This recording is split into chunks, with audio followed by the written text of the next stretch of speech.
हो गया। हाँ सर। देखिए ये मादा मतलब होता है स्त्रीलिंग, ठीक है। स्त्रीलिंग कहिए या मादा कहिए या आप लोग उसको मुख्य ढंग से आप महिलाएं भी कह सकते हैं, ठीक है। ये स्त्री का ये बाह्य जननेंद्रिय होता है। ये बाह्य जननेंद्रिय हम लोग कहते किसे, तो बाह्य जननेंद्रिय हम उसे कहते हैं जो किसी भी महिलाएं का बाह्य जनन अंग होते हैं। या बाह्य जनन अंग जो होते हैं इसके अंतर्गत आपका लेबिया माइजोरा आता है, लेबिया माइनोरा आता है, आपका यूरिनरी ओपनिंग्स आता है, वेजिनल्स ओपनिंग्स आता है, क्लाइटोरेसिस आता है। ये सभी अंग मिलके एक बलवा जैसा आकृति तैयार करता है जिसे हम लोग कहते हैं हमेशा बाह्य जननेंद्रिय। इसे हमेशा क्या कहते हैं, बाह्य जननेंद्रिय। इसे हम लोग क्या कहते हैं, बाह्य जननेंद्रिय। इस बाह्य जननेंद्रिय में हमेशा त्वचा के दो फोल्ड पाए जाते हैं, दो फोल्ड। एक फोल्ड जो होता है उसे हम लोग कहते हैं लेबिया माइजोरा। ये जो त्वचा का जो बाहरी फोल्ड देख रहे हैं ये हमारा होता है लेबिया माइजोरा। इसी लेबिया माइजोरा के ऊपर हमेशा बाल पाए जाते हैं। जब लड़की पूरी तरीके से पुबर्टी एज में पहुंचती है, उसकी ओवरी से ओवम का बनना शुरू होता है, तो उनके लेबिया माइजोरा की सतह के ऊपर हमेशा बाल का डेवलपमेंट्स होते हैं। ये त्वचा की पहली फोल्ड्स होते हैं। तो कहा जाता है कि लेबिया माइजोरा जो होते हैं, इस लेबिया माइजोरा की सतह के ऊपर हमेशा हेयर्स पाए जाते हैं, जो महिलाएं का एक अंग, प्रमुख अंग के रूप में जाना जाता है। इसके बाद लेबिया माइजोरा के अंदर पाया जाता है लेबिया माइनोरा। हमेशा इसके अंदर जो पाया जाता है वो लेबिया माइनोरा। इस लेबिया माइनोरा के शीर्ष भाग पे, ऊपर के भाग, इस भाग पे एक मटर के दाने की आकृति का एक भाग होता है जिसे हम लोग हमेशा कहते हैं क्लाइटोरेसिस। इसी क्लाइटोरेसिस को हम एक फीमेल पेनिस कहते हैं। इसी को हम लोग हमेशा फीमेल पेनिस के नाम से जानते हैं।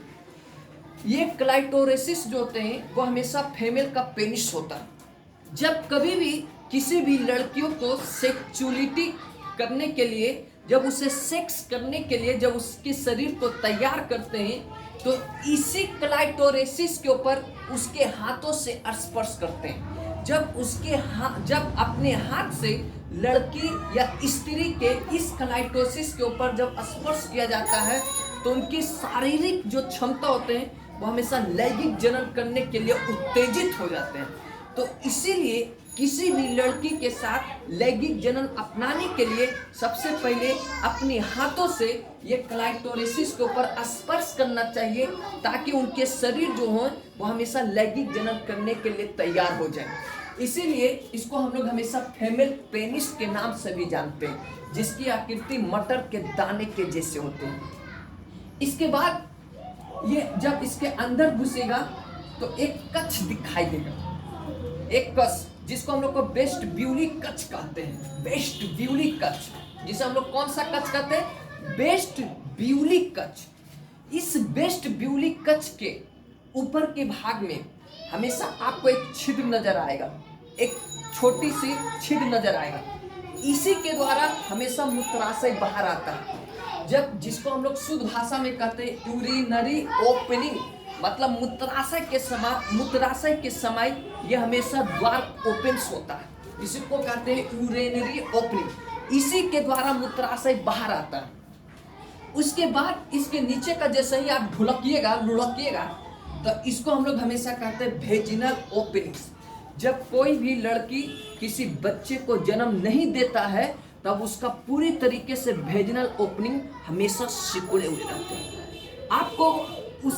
आपके उसके शरीर में वेजिनल ओपनिंग आप आसानी से नहीं देख सकते जब तक वो औरत या वो स्त्री बच्चे को जन्म नहीं दे ले। जब वो बच्चे को जन्म देते हैं तो ये वेजिनल ओपनिंग हमेशा ये फैल जाता है, और इसी वेजिनल ओपनिंग के रास्ते से हमेशा नर का पेनिस प्रवेश करता है। और जैसे ही नर का पेनिस जब प्रवेश करता है तो इसके बीच में एक नस होते हैं जिसे हम लोग कहते हैं हाइमन नस। यही नस जब टूटता है, जब ब्रेक होता है, तो काफी ज्यादा लड़कियों में ब्लड आते हैं। अगर किसी भी लड़कियों में यदि आपको हाइमन नस देखना, तो उससे हमेशा आपको 13 या 14 साल में शादी करेंगे तो जब पहली बार उनके साथ सेक्स करेंगे तो उनसे हमेशा ब्लड्स बाहर आएगा, और ब्लड्स बाहर आएगा तो मतलब ये आप समझ जाइए कि उसका हाइमन नस ब्रेक्स हो गया। लेकिन जब आप 16, 17, 18 साल में शादी करते हैं तो उस समय लड़कियों का हाइमन नस ब्रेक हो जाता है। ये ब्रेक होने का कई कारण होता है, शारीरिक व्यायाम के करने के कारण, आपको खेल कूद करने के कारण, सीढ़ियों पर चढ़ने के कारण, साइकिल चलाने के कारण, बहुत सारे ऐसे शारीरिक गतिविधियां होते हैं जिसके कारण इनके हाइमन नस ब्रेक हो जाते हैं। इसीलिए बाबू हमेशा याद रखिए कि उस लड़की को आप कभी प्रताड़ित नहीं करें जिसके साथ आपने शादी किया, और आप उनके अंदर जब आप देखते हैं, जब आप उनसे कहते हैं कि जब मैंने आपके साथ